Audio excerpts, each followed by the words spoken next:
Here we go, baby. Howdy, I'm Ben Solak. This is the Play Sheet, and it is our final installment on the 2023 NFL Draft quarterback class, and we are ending with William. I don't know if his full name is his full name William? Will Levis. I'd like to start our report on Will Levis with just like a 2-play sequence from the Ole Miss game that kind of perfectly encapsulate the Kentucky football season. All right, folks. Ole Miss ranked up 3 at home against the Kentucky Wildcats, but quarterback Will Levis has driven Kentucky down the field. First and goal from the 6, 58 seconds left. Wide receiver in motion. The ball is snapped. Levis drops back. He's throwing the fade route. It's up. Catch. Touchdown. The Wildcats lead. But there's a flag on the play. Listen, when the wide receiver went in motion, okay, he didn't get set before the ball was snapped. And so the ref throws a procedural flag right down here. So this game-winning touchdown throw from Will Levis, which, by the way, quite a nice throw on the fade route. Good catch by the receiver. This now is lost. We got to run this back. So here we go, folks. 1st and 11 from the 11. 3 chances to score, can kick the field goal to send it to overtime. But let's win it in regulation, baby. Levis in the gun. He takes the snap, drop back, look for a receiver, gets absolutely deleted, fumbles the football. Ole Miss recovers. That's the game. We can watch the sack if we want. Levis gets the snap, drops back, just eyes the whole time to the wide side of the field. Tackle gets dusted, even with chip help. Levis just a statue in the pocket, just hanging out, waiting for somebody to open up, goes to throw, and just never, ever feels it. It's blame on the tackle for losing, and it's blame on Levis for not working the pocket correctly.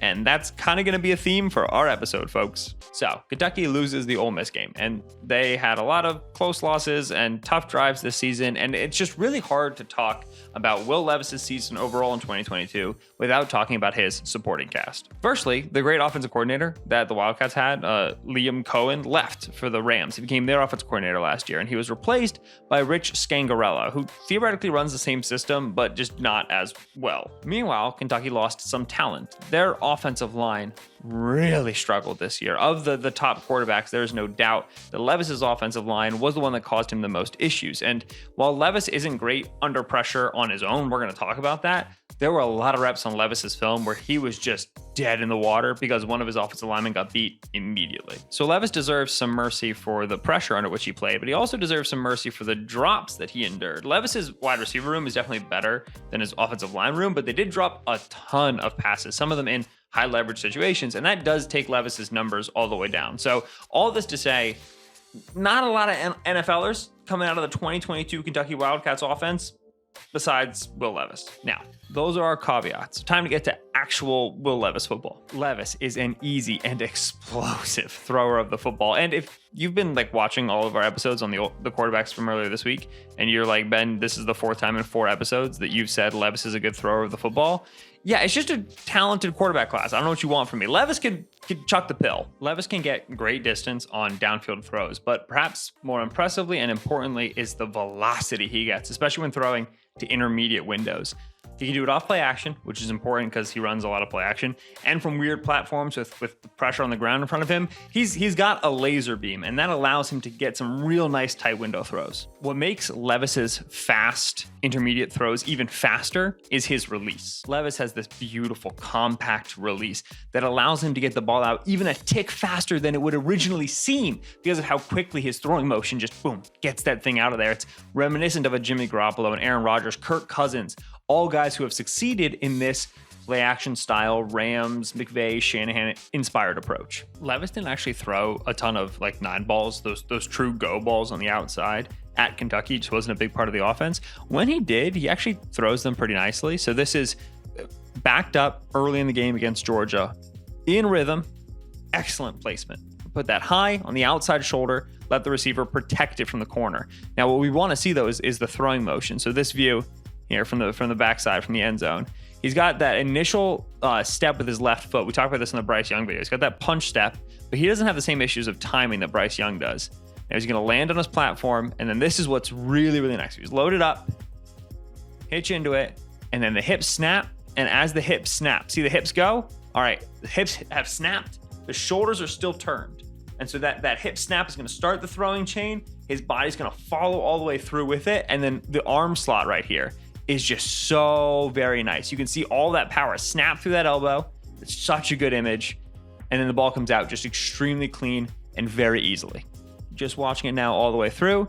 Hips, ball follows, flies off the hand. It looks so effortless. Good placement. This one right here, I love. This is where he immediately reminded me of Kirk Cousins. And you can see how that 3/4 release, that compact release, just snaps across the body. Vertical route here. Running back is going to control the flat. And what they want is they want to get this bender working into the middle of the field. Again, it's a very NFL-ish offense, yeah? So, run the play. Initially looking front side, eyes snap to that middle of the field route. Got to throw this with anticipation into a window between all of these defenders, right? So this is just a nice little anticipation window throw. He's going to hit him on the face mask, ton of velocity. And then after the catch, receiver's going to work his way to the goal line. So this is a touchdown. This is nice. But the real pretty part of this play is the release. Eyes to the two receiver side, snap. Shoulders get set, and watch this ball come across. It's just so fast. Look at how quickly he snaps this thing out of there. Bang.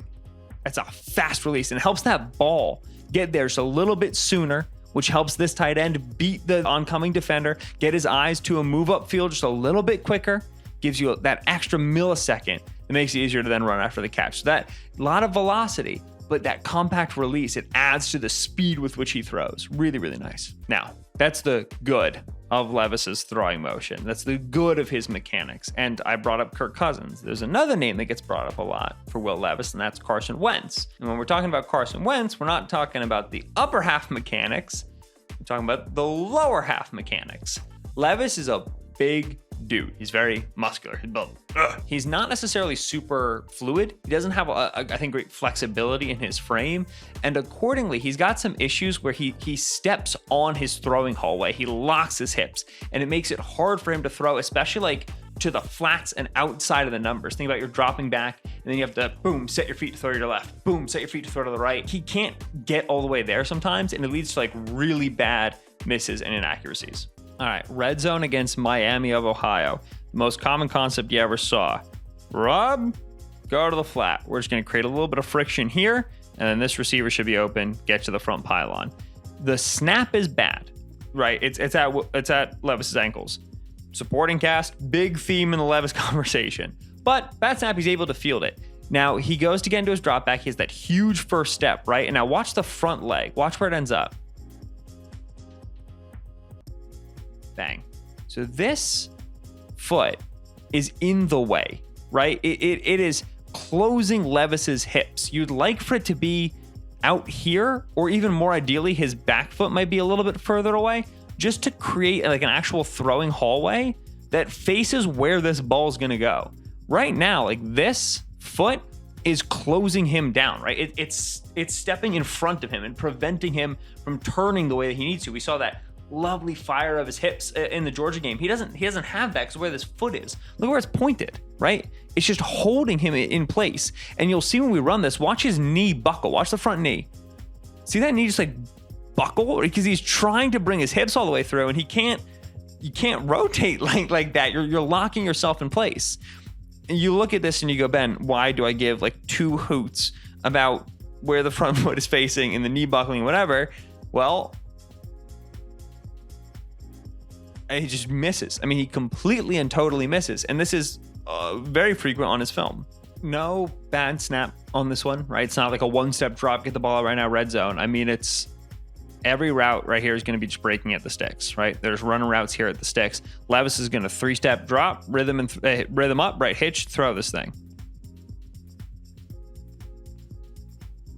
Total whiff, right? I mean, like could not have been, just missed the receiver completely. When we look from the end zone view, he's got throwing hallway right now is set to throw to someone right about here, right? Now as we run it, he goes to reset to this receiver who's breaking right over here. And look where this front foot lands again. He just steps right on himself, right? He stepped like this angle is nice, but this foot just comes down right in front of him. It doesn't open up. It doesn't open up. It doesn't give him room to actually rotate. And again, look where the foot is pointed. See how the foot's pointed like this direction? You want the foot to point actually towards your target. And right now it's closing his hips. And so when he goes to fire, again, you see like his leg buckle. You see all of that weight just slap down on the front foot. And then here comes that sidearm release, right? This time it's not 3/4, it's all the way out here. Because he's trying to get rotational force, and his hips can't do it, so his arm splays out. His arm flies out away from his frame, and now it becomes this little sidearm throw, and that's just a miss. It's just not near the receiver. So mechanically, he's got lower half problems. Upper half is beautiful. Lower half, not so much. And then it scales up, right? Power and throw process comes from the ground up, and it follows him all the way up. And that's why you get like these like lovely throws, and then immediately followed by these like colossal misses. The comparisons to Wentz, unfortunately, don't end there. It's not just mechanics. It's also response to pressure. You know how Carson Wentz has like the 17 funniest plays you've ever seen from a pressure quarterback? Levis is like that a little bit. And remember, Levis endured a lot of pressure that was undeserved. It was his offensive line's fault, and that sucks for him. But you would have liked to have seen an NFL caliber quarterback over the course of the season go, all right, I'm under a lot of pressure. This line's not very good. I need to adjust my play relative to this. And Levis, who's like a super tough dude, loves to hang in the pocket, great at taking a hit and still getting a throw off, just doesn't have the rapid response to pressure, the decisiveness. Should I escape? Should I throw it away? Should I check it down? He doesn't have that, which you'd like to see. And it worries you because players tend to get pressured a lot, especially rookie quarterbacks at the NFL level. This is a great play to talk about like the short circuit. I think you can like see Levis's circuits, his neurons, like going through what's happening live, which if you can see it, it's happening too slowly. It's a 2-man concept to the bottom of the screen, right? 3rd and 8, so we're gonna try to get to the sticks. And then it's a 3-man concept to the top of the screen, all right? Because he's gonna swing out this way. At the snap, Levis gets the ball and sets to the 2-man side. Now, you can see his face mask is initially on like this core right here, right? It's checking the safeties and this middle linebacker. And the reason is because like these guys are going to tell you what you need to know. This is how you learn what coverages are. There's rotation, like the safeties are the first thing you check in your drop back. So Levis gives them a look, and then he pulls his helmet to the 2 receiver side. At some point in this process, he has to see this linebacker coming from depth. And I think he does, because as you run it, you can see him like set to throw and then duck, and then, oh, maybe he's coming. And like you can see him mentally go through like a menu of decisions I might make with this blitz coming. Like, all right, I'm going to get rid of it quickly. No, shoot, he's not ready for me to throw it. I'm going to duck and I'm going to get underneath him. No, I can't do that. He's in front of me. I'm going to spin. And then the linebacker's got a hand on him and is able to drag him down, and his teammates come and Levis gets twisted like a pretzel. You need to know right here what you're going to do and then do it. Like, you're big enough and strong enough that reasonably right now, your response should be okay. If he comes down the chute unblocked, because I know he's coming, I can drop my eyes, which, like, you know, it's great to keep your eyes up, but drop your eyes, drop your weight, make him miss, break the tackle, and then like run out here and do something and just check up here. Like, this guy's going to be open, right? He just kind of doesn't, he doesn't know before the snap what he's going to do if he deals with some pressure. And so he's indecisive. Throw, duck, spin.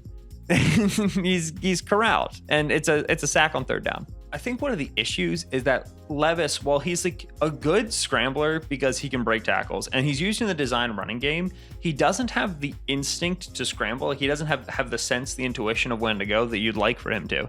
This is a long 3rd down. This is 3rd and 16 backed up against Georgia. It is extremely reasonable for Levis to do what he does on this play, which is throw the football away. Georgia runs a little bit of a game.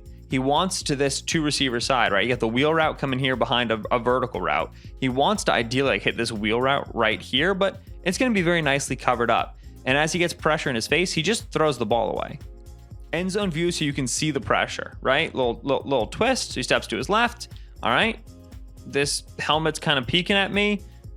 Running back's kind of covered up. You know what? I'm not going to take a safety. And he just chucks it. So, like, okay, a throwaway is good. Like, it's good to throw the football away and not take a sack in the end zone. However,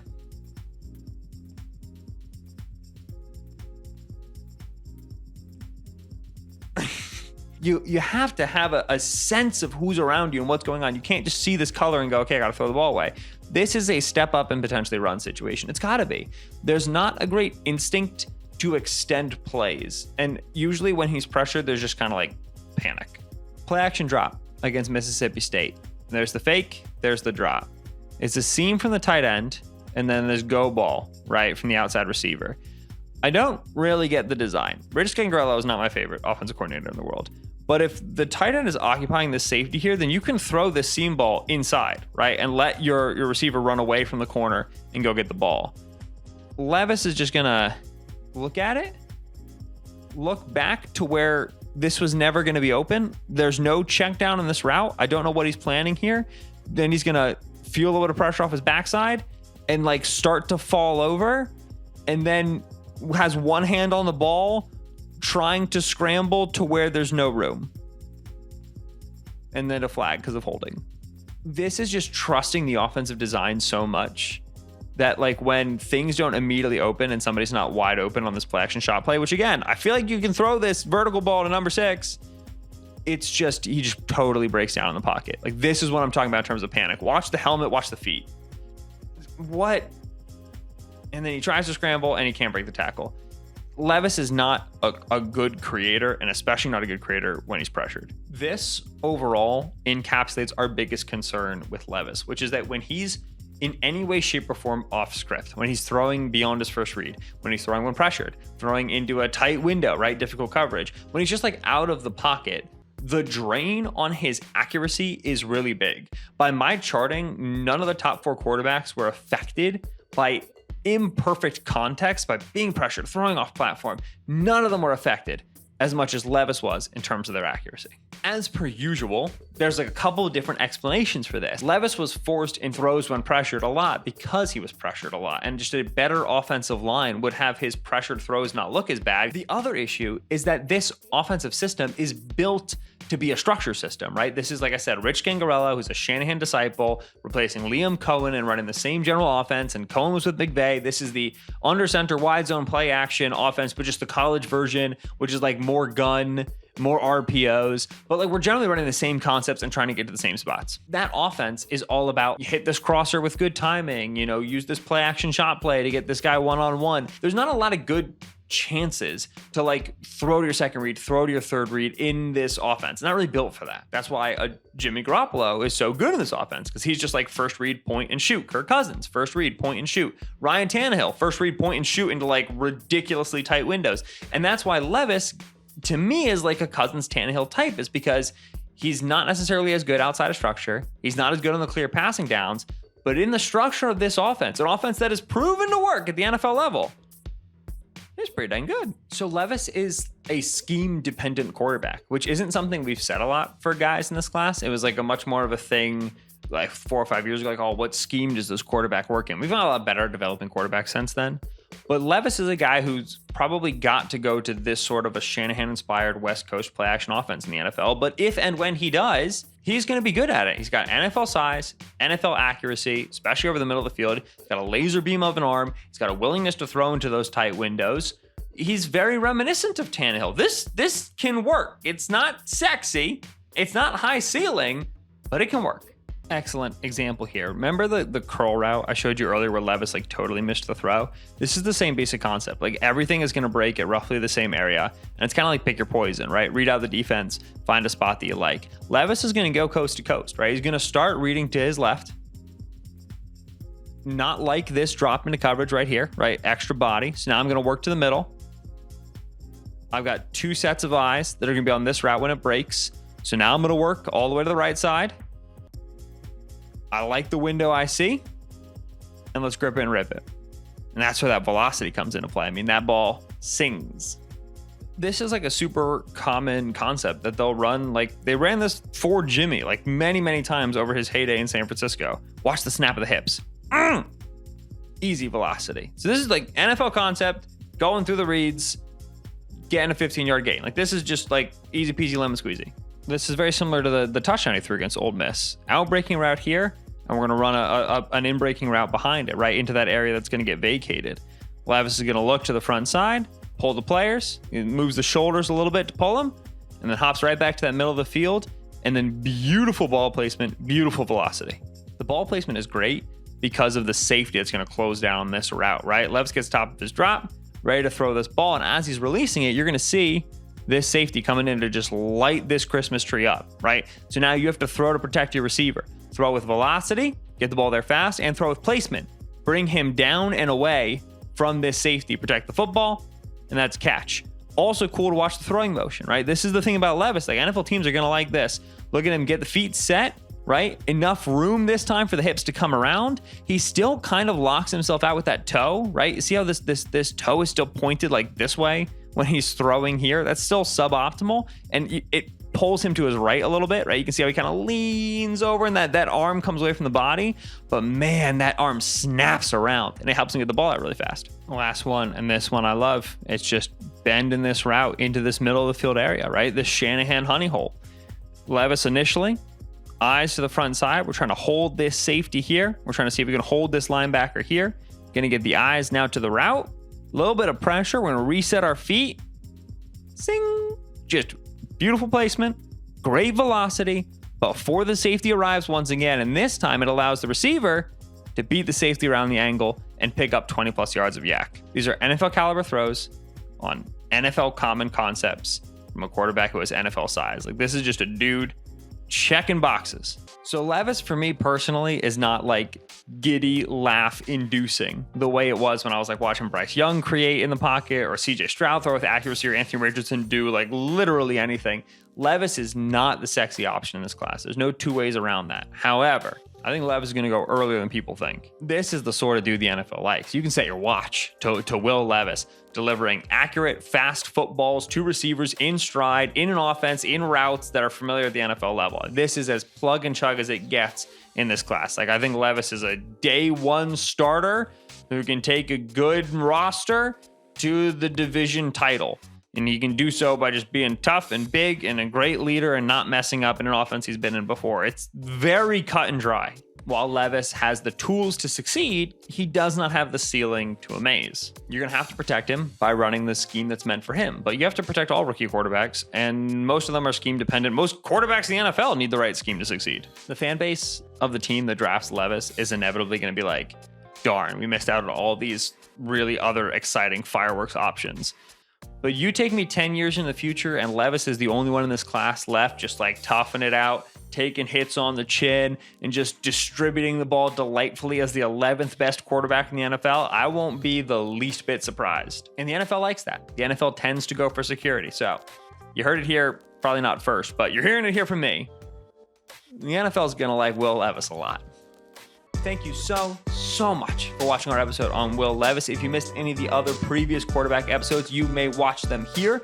You can watch the NFL draft not here, but then you can watch more videos breaking down the NFL draft and breaking down the NFL offseason on the Ringers YouTube. Make sure you subscribe.